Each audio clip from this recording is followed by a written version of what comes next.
Right, I've just had a bit of lunch. This is a quick post. There might be a little bit of noise because I've got the window open in the car. I've just had a bit of lunch with a very good friend of mine, proper old school, good stock. We had a good catch up, a good chat.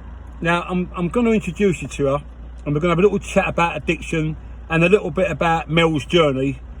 The reason why I've sort of connected with this lady, we come from the same area, we connected through social media. We've got a similar sort of journey, which is very interesting. So I've been waiting to meet Mel for some time, but obviously things have been upside down. So we finally met, had a bit of lunch, and I asked her, would she kindly do a little quick, maybe 10, 15 minute, no more, a little bit about herself and about her background. So basically, I'm going to tell you a name, and some of you people could possibly know the surname because her mum's very well known. I'm going to let her explain that herself. So I'm going to ask Melanie, her name's Melanie Calvey. I'm going to ask her, first of all, why would people be familiar with the surname? Mel, why would they be familiar with that surname? Oh, right, okay. So, 2 reasons, actually. My father was shot and killed by the police in 1978. Make sure you speak loud. Hello. Go on, you speak. Right, okay. Yeah. Okay, right. So, obviously the name was known through that. And then my mum done 22 years for a murder case, and she's known as the Black Widow. There's books out about it. There's been lots of books written about it, but the book that she wrote is her version, evidence. And it's fluffed out and stuff. So yeah, so that's how some people would know me or know the name. Right, so basically what Mel's saying is because we're doing this little interview in the car, it's raw. You know, we don't want to be talking about things like that, outside a restaurant. It's not a done thing to do, and I don't want to go into a studio because I didn't meet Mel just for the sake of having an interview with her to speak about her journey and mine. It's not about that, but obviously we're going to make it pretty real. So basically what Mel's saying, just in case no one heard correctly because of the traffic, is that her mum done 22 years. 22 years. Her mother done 22 years in prison, known as the Black Widow, and she's published a book. I've read the book. It's very intriguing and interesting, and it's not a punt for the book. She don't need to do it because the woman's well known. She's a very well known established author, and she's got a new book out, Mel. Yeah. And what's that called? Locksmith. That's called The Locksmith, and that, I think, if I'm right in saying, is that connected with Martina Cole? She endorsed it, Martina Cole, because what happened was she wasn't well. She usually does a book every year, Martina Cole. Right. And she couldn't do one this year. Right. So she endorsed my mum on her page as the one to buy. Right. In replacement for fans of hers. Right. Does that make sense? No, yeah. So, she read it and it blew her away, she said. Yeah, so that would be, that would be, I mean, we didn't want to put this post up like sort of using my book and the mum's book. We're not the sort of people, but I wanted people to know where this woman comes from because her story of addiction and recovery is pretty hardcore. It fucking really is, and that's why I've connected with Mel, because she speaks from the heart. There's no fucking about sugarcoating it. And as most people know me, many of you don't, some of you like me, some of you don't. This woman speaks how it should be spoken about. She speaks the truth. So what would you say, Mel, just on a brief note? Obviously, I know I won't go into too many details, but I know you've had struggles with addiction yourself in the past, in and out, up and down. If there's any women watching, and I'm going to ask you this question, not just because your upbringing has been a bit unusual to most. We both know that. Yeah, when you haven't seen your mum for 23 years or 22 years, it ain't something that happens every day. That's for sure. And I say that in a respectful way. What I would ask you, would you say that your journey with addiction, would you say it was affected by your younger upbringing, or was it just a thing that you got into because we come from the same area? Is it something you just sort of like dabbled in as a young kid and just got caught up with it like me?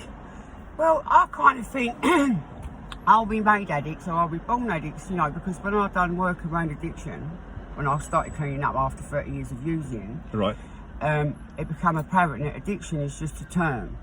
So where I thought I was a drug addict, I realised that I used to fester into other things before I found drugs, even as a kid. Right. So my addiction was getting attention, whether it was getting a clump or misbehaving. I can remember my aunts and uncles go all the time, why do you do that? Why do you do that? And I couldn't give them an answer. My addictive traits was there from a kid, and I found drugs, and that's what I fed it into. I could have found gambling, loads of things, shopping, right, sex, whatever. There's many forms of addiction, and it manifests in many ways, but I actually found drugs, and that's what I fed it into, and I had a 30-year addiction. So you had a 30-year addiction. I mean, I know quite a bit about your addiction, can be spoken in private. We're not going to go into every single detail because we don't need to. The woman's been kind enough to go on camera. There's not many people that can do this. You know, I've done a few interviews with people, but especially women, for a woman to do that's not only a sign of, for me, that's not only a sign of strength, it should be able to sort of give other women, you know, a fucking bright light, because a lot of women are in self-denial. What was obviously your addiction for 30 years was drink and drugs, should I say that? Was that about right or yeah, not? well I didn't know alcohol was a drug, so I saw that as a different, I was a Class A user. You was a Class A user, right, yeah. And, how long for was you Class A? 30 years? Yeah. 30 years? Probably longer than that, actually. Right. I first picked up drugs before I was even double figures. Right. Really young. Right.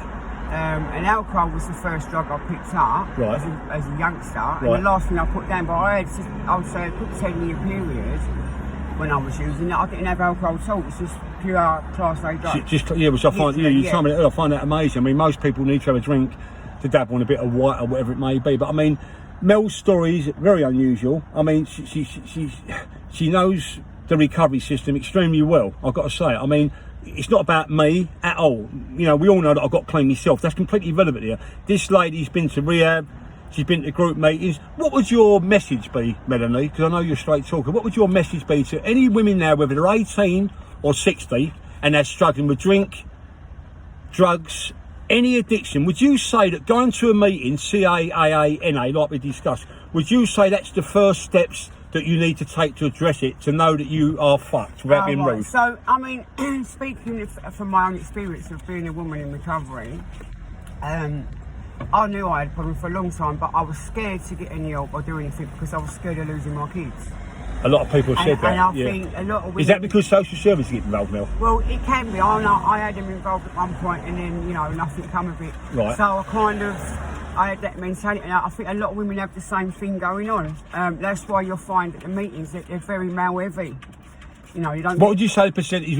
What is a meeting? Would you say it's 80-20 split, Mel, or not? Is that a bit too strong? Pretty much. So it's very man heavy in meetings, but I think it's purely because of the reasons that I've explained. You know, but that's why I share about, you know, having my kids my kids growing up in addiction. No, you said yeah. I mean, even my oldest daughter, I've took care of my oldest daughter when she's a teenager, which is terrible that I can actually sit here and say it. But that's the truth, because when I was using, my thinking was so different to what it is being clean. You know, the things that I thought was acceptable then, because I was in another world. I wasn't even in the real world. I was just in the madness of it all. You know, I'd never allow that stuff to go on now. I mean, what's your take on that? I mean, I mean, obviously Mel's got 4 children. What would be your take and your blunt advice or your blunt message to a woman, let's say between 25 and 35, that's got caught up with cocaine addiction? They've got children. They've split up with their partner. What would you say, being blunt, what would you say they need to address very quickly and realise how things can spiral out of control because of your journey? You've been there, you fucking know. What would you say to them? What was your blunt message to them individuals between 25 and 35, female, got a couple of kids, their husband's gone, they're broke up and they're using coke on a regular basis? What would your strong message be to them, Melanie? Well, you know, the bottom line is we've got an illness that wants us dead, right? So, you know, you've got to have more than a desire. A desire ain't going to keep you clean. Staying around people that love you ain't going to keep you clean. You know, I went into recovery and I wasn't really doing it for me, I was doing it for my kids. And I kept relapsing and using again. In the end, I got sick and tired of being sick and tired. It's the term they use in the room. Some people will be familiar with that. And I just thought, I can't do this anymore. I just don't want to live the way I'm living anymore. You know, when I was using, I didn't care if I lived or died. My life had no value to me whatsoever. Didn't give a fuck? No. I used to think, as soon as it comes better, I'd go to sleep and I don't fucking wake up in the morning, which is really sad to think that you think that low in yourself, because that's what addiction does. You know, it robs you of everything, but it didn't just rob me, it robbed my family of their peace of mind. You know, their smiles, their tears, not knowing if I was going to get a phone call, she's dead. You know, I had loads of consequences through my using. I spent 5 days in hospital for a stroke. I crashed my car. Would you say, Mel, that you're on the motorway with my kids in it? All them sorts of things. You know. Would you say, Mel, that your journey in addiction, would you say it's had a really big knock-on effect with your connection with your children, between me and you? Yeah. Is it a touchy-feely subject because you're open to me off camera? What it is, to be quite honest, you know, when I addressed my addiction with him, because, you know, it wasn't under the carpet, but we never spoke about it. One of my daughters didn't speak to me for 3 years. We lived in the same house. She walked past me in your way like I wasn't even in the house. And I know why she done it, because she just wanted her mum. You know, I was there, but I wasn't present mentally. Like I was in another zone.